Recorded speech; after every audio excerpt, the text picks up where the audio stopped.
Hey everyone, my name is Cliff and welcome to Roundtable Studios, where we produce animation videos and break down how you can make yours too. So our part 1 of Thanos vs. Darkseid is out and I couldn't be more happier to get it out to you guys. I was able to collaborate with Mighty Raccoon on this, where I did the animation and he did all the sound, compositing, some VFX while showcasing it on his channel. If you're new to my channel, I actually like to collaborate and show some of my animations on other channels like Ismahawk, Screw Attack, and now Mighty Raccoon, while I teach techniques on how I did it back on this channel. If you like what you see, make sure to subscribe and hit that notification button to be up to date on new content. And at the end, I'm going to show you how you can get more behind the scenes access, extended behind the scenes videos, director's commentaries, and more. Now last year at around this time, I announced that I was going to be doing a Thanos vs. Darkseid crossover combat. It originally was supposed to come out during Infinity War, but around that time I found that I was going to be expecting my first child, so I actually had to slow it down a little bit before picking it back up and going full force. Now, if you're new to 3D animation, what I'm going to do is going to break down each part of the process and a couple things along with it. Now, first off, there's modeling. I was able to get the Thanos and Darkseid models from their games of Fortnite and Injustice 2 online, but I did take it a step further and got Devin G of 3G House Media to tighten up textures for Thanos and Darkseid to give them a little bit more of an epic look. Now, if you're into texturing, I really suggest looking them up. He did the textures also for Mega vs. Voltron, and we have been hanging together ever since. For rigging, Lee Bicker has returned to rig these guys as well as he did on Daredevil vs. Kenshi on the Screw Attack video, and he's been a great help on getting these rigs ready to use in Unreal Engine 4. I used to use Mixamo, which I like to use. It's a free rigging software online to rig my models, but they are pretty generic. They don't really go into your minute details for your rigging process. It doesn't really offer all the controls like facial animation, so having Lee on this project was really essential.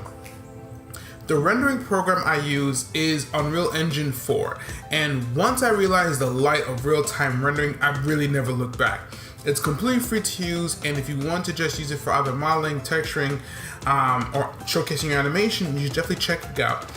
I was able to get the environment, the city environment from Polypixel, and the Venus, I believe it's called Venus environment, like that lava type of environment, also from the Unreal Marketplace, which is also where I got my special effects on. So trust me, this place is like a little gold mine.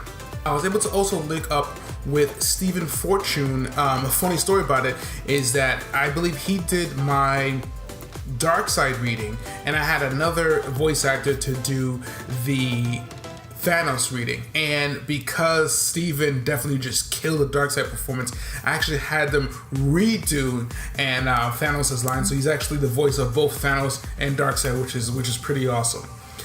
Now for the main part is the animation. Since Thanos has had his live action interpretation, I based a lot of his movements from what you saw in Infinity War. While Darkseid, the most accurate thing I could do for him to match Thanos was his moveset in Injustice 2. I wanted both to kind of have this brute but accurate fighting style to demonstrate the efficiency they both possess of being each comic universe's big bad. My favorite part of the whole bit is the hand-to-hand bit they go after Thanos gets his helmet knocked off. I looked at, of course, the Thanos versus Hulk beatdown, as well as the Winter Soldier fight from Captain America, and a little bit of anime reference in Naruto versus Momoshiki. Not a lot of people like it, but I really do like the anime intense fight scenes, and I try to have my videos anime with that same type of intensity and flow. So I have a lot to learn, but I'm getting up there. Now, everyone is wondering how this fight's going to turn out and who's going to come out on top. I'm truly at a loss for words that this video did 1 million views in a little over 2 days. I still have a lot to learn, and I'm more than grateful for the support.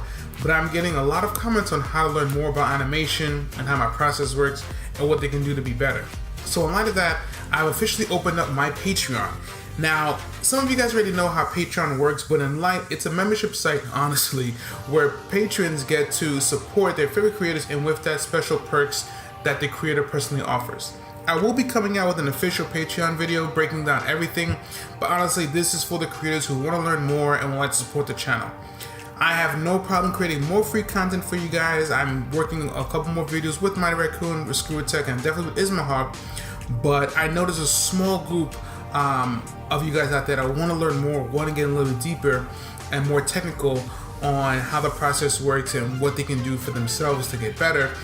So this is the perfect place to go ahead and do it. So the link to the Patreon is in the description, so go check it out if you want to go ahead and talk to me directly and ask me anything. I will also be giving out exclusive behind the scenes content of this video, the Thanos vs. Darkseid video, as well as some other things in the past coming up.